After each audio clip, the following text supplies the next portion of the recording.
NDA में सीटों के बंटवारे का ऐलान हो गया है कि एनडीए में कौन सी पार्टी कितनी सीटों पर लड़ेगी। लेकिन उनका जो विपक्षी दल है यानी गठबंधन, महागठबंधन, उसमें अभी भी सीट शेयरिंग को लेकर मामला फंसा हुआ है, यानी कि पेच अभी तक फंसा हुआ है। हालांकि दावा यह किया जा रहा है कि 24 घंटे यानी कि जो आने वाले 24 घंटे हैं उसमें महागठबंधन का भी सीट शेयरिंग फार्मूला सामने आ जाएगा। लेकिन मामला कहाँ फंसा हुआ है? मामला फंसा हुआ है राहुल गांधी की दबंगई पर, जो तेजस्वी पर साफ तौर पर अब दिखाई दे रही है, यानी पूरे महागठबंधन पर दिखाई दे रही है। क्योंकि जिस तरह से एनडीए में चिराग पासवान ने दबदबा दिखाकर अनुमान और आकलन से ज़्यादा अपने खाते में सीटें लाने का काम किया, उससे राहुल गांधी के हौसले काफ़ी बढ़ गए हैं। नमस्कार, मैं हूं यतेंद्र शर्मा और आज कड़क की बदकही में मैं आपको बताऊंगा कि राहुल गांधी किस तरह से महागठबंधन में अपनी दबंगई दिखाना चाह रहे हैं। और वो भी तब क्योंकि उनको एक संकेत या उनको एक एनर्जी मिली है चिराग पासवान से। क्योंकि चिराग पासवान ने कैसे भी करके एनडीए कुनबे में अपनी सीटों को बढ़वाने का काम किया। लेकिन सीटें कैसे बढ़ी?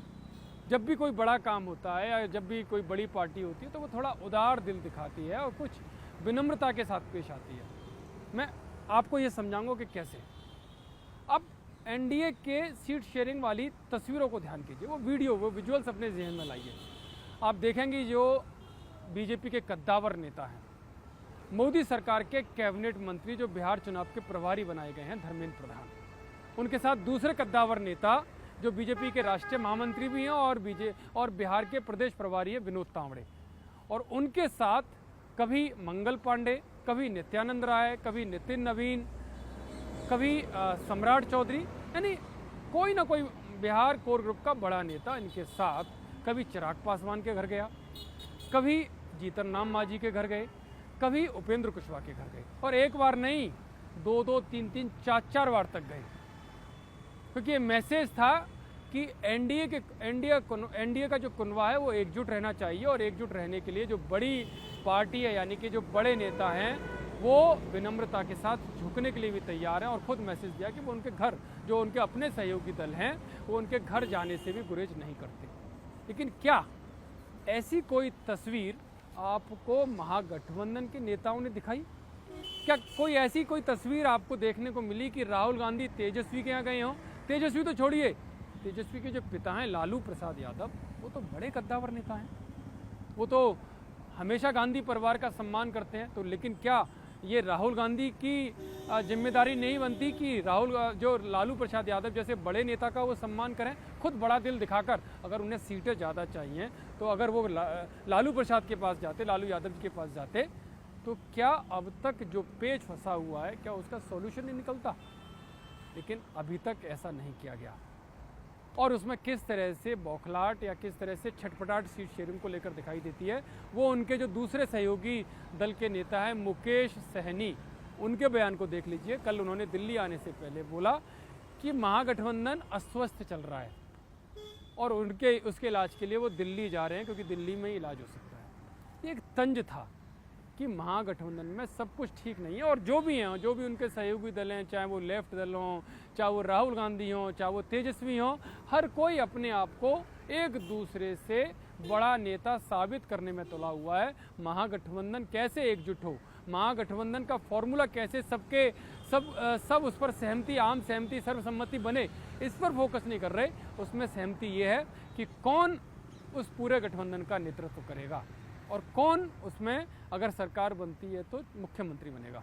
हालांकि इस पर भी घमासान हुआ कि किस तरह से राहुल गांधी ने अपनी पदयात्रा निकाली, तेजस्वी बार बार गुहार लगाते रह गए, याचना करते रह गए कि उनको मुख्यमंत्री पद का उम्मीदवार घोषित कर दें, लेकिन राहुल गांधी ने एक बार भी तेजस्वी यादव का नाम मुख्यमंत्री पद के कैंडिडेट के तौर पर नहीं लिया। और इसके जवाब में क्या हुआ कि तेजस्वी यादव को अपनी खुद की यात्रा निकालनी पड़ी। क्या ऐसा कभी देखा है आपने कि महागठबंधन, जो सहयोगी गठबंधन की बात करते हैं, उसके खुद के नेता अलग अलग यात्रा निकालते हुए दिखाई दें? वहीं अब फिर से एक बार मैं आपको एनडीए की तस्वीर दिखाता हूं। एनडीए के जितने भी सम्मेलन हो रहे हैं, जितने भी कार्यक्रम हो रहे हैं, प्रोग्राम हो रहे हैं, उसमें एनडीए के, चाहे वो विधानसभा वाइज हों, जिले वाइज हों, मंडल वाइज हों, उन सब में एनडीए के जितने भी सहयोगी दल हैं, उन सब के नेता जमीनी स्तर पर एकजुट होकर काम करते हुए दिखाई दिए, लेकिन महागठबंधन में वो तस्वीर कोसों कोसों दूर तक दिखाई नहीं दे रही। हालांकि अभी तो बड़ा झटका तेजस्वी यादव को ये भी लग गया कि जिस तरह से 420 होने का उन पर तमगा लगा है, आरोप तय हुए हैं दिल्ली की कोर्ट में, तो ये बड़ा झटका पूरे लालू परिवार के लिए है। क्योंकि चुनाव के समय में जब इस तरह के आरोप तय होते हैं तो जनता भी सवाल करती है। नेता तो सवाल करेंगे ही, नेता तो आरोप लगाएंगे ही, लेकिन जनता भी सवाल करती है कि आप किस विकासवाद की बात करते हो, आप कौन से बदलाव की बात करते हो, क्योंकि जबकि आप खुद धोखाधड़ी और भ्रष्टाचार के आरोप आप पर तय हो गए हों। हालांकि तेजस्वी यादव इसके जवाब में कहते हैं कि ये कोर्ट की सामान्य प्रक्रिया है और हम लड़ेंगे, चुनाव है तो ये सब होगा ही। वो कह रहे हैं कि चुनाव है तो इस तरह के आरोप उन पर लगेंगे, लेकिन तेजस्वी जी ये आरोप कोर्ट ने तय किए हैं, ये आरोप उस संविधान के तहत तय किए गए हैं जिसकी दुहाई आप देते हो। ये आरोप किसी राजनीतिक पार्टी ने आपके ऊपर नहीं लगाए हैं, तो इसका जवाब तो देना पड़ेगा और जनता इसका जवाब मांगेगी। लेकिन साथ ही साथ वो एक चैलेंज भी कर रहे हैं कि तूफानों से लड़ने का अपना अलग ही मजा है। हाँ बिल्कुल, तूफानों से लड़ने का अपना अलग मजा है, लेकिन इस तूफान का क्या होगा जो राहुल गांधी उनके सामने लगातार तूफान के नाम पर बवंडर खड़ा करता जा रहे हैं और साफ मैसेज है कि वो आपसे मिलना भी नहीं चाहते। जहाँ एनडीए के नेता भले ही चाहे सीटों को कम ज़्यादा को लेकर खटपट होती हुई नजर आई, लेकिन वो बाहर नहीं आने दी उन्होंने। वो अंदर ही अंदर एक सामान्य जो कह सकते हैं कि एक आम सहमति बनाने का काम उन्होंने किया और फार्मूला भी उन्होंने सामने रख दिया। हालांकि कौन सी विधानसभा पर लड़ेगी कौन सी पार्टी, अभी इस पर सहमति नहीं बन पाई है, लेकिन जिस तरह से एकजुटता एनडीए दिखा रहा है उससे सबक लेने की जरूरत है। हालांकि इस पर नित्यानंद राय जो तेजस्वी यादव ने जो कमेंट किया उस पर तंज भी कसा है कि जो भी भ्रष्टाचार करेगा उसके खिलाफ आरोप तो तय होंगे ही। और ये परिवार जो पूरा लालू यादव का परिवार है भ्रष्टाचार और धोखाधड़ी का प्रतीक बन गया है, और ये इस तरह का जो प्रतीक इन्होंने लिया उससे बिहार को कैसे बदलेंगे, बिहार को किस तरह से विकास के रास्ते पर ले जाएंगे। हालांकि आज बैठक जरूर हुई है कांग्रेस के यहाँ 34 जीआरबी जो छत्तीसगढ़ की सांसद हैं फूलो देवी नेताम, उनके घर पर कांग्रेस के नेताओं की बैठक हुई है। उसमें बेड़ू गोपाल हैं, अजय माकन और प्रदेश अध्यक्ष बिहार के जो प्रभारी बनाए गए हैं कृष्णा अल्लावरम, उनके साथ बैठक हुई है तेजस्वी यादव और संजय यादव की। संजय यादव वही जिस पर लालू परिवार के बाकी के जो परिवारीजन हैं वो लगातार आरोप लगा रहे हैं। क्या तेजस्वी यादव का उन पर भरोसा है, वो उनके साथ बैठे। लेकिन इसमें एक बड़ी बात जो मैं बार बार कह रहा हूँ कि राहुल गांधी की दबंगई क्यों, राहुल गांधी ने साफ कर दिया है कि 60 से 65 सीटें उनको चाहिए, लेकिन तेजस्वी अड़े हुए हैं कि 55 सीटें वो उनको देंगे और 2 सीटें जो आईपी गुप्ता की जो पार्टी है 2 सीटें उनके नाम पर देंगे, यानी 57 सीटें देने को तैयार है, जिसमें से 2 सीटें उन्हें आईपी गुप्ता की पार्टी को देनी पड़ेंगी। लेकिन राहुल गांधी इस पर तैयार नहीं है और यही कारण है कि वो डायरेक्ट मीटिंग तेजस्वी से करना नहीं चाहते। और सूत्रों का तो ये भी दावा है कि राहुल आज देर रात को मिल सकते हैं, लेकिन उसमें सीटों की बात नहीं होगी, वो तब मिलेंगे जब सीट शेयरिंग फॉर्मूला तय हो जाएगा और जब उनकी शर्तों पर तेजस्वी आ जाएंगे।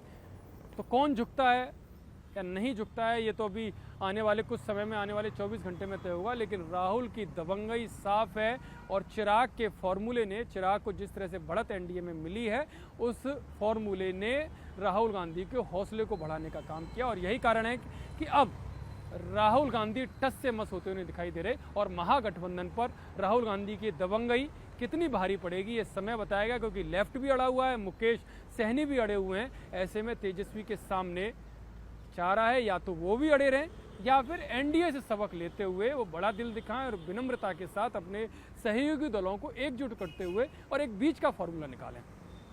तो ये हर किसी की निगाहें राहुल गांधी की इस दबंगई की तरफ है और तेजस्वी की तरफ है कि कौन झुकता है या कौन अड़ा रहता है और इस पर गठबंधन पर असर कितना रहेगा।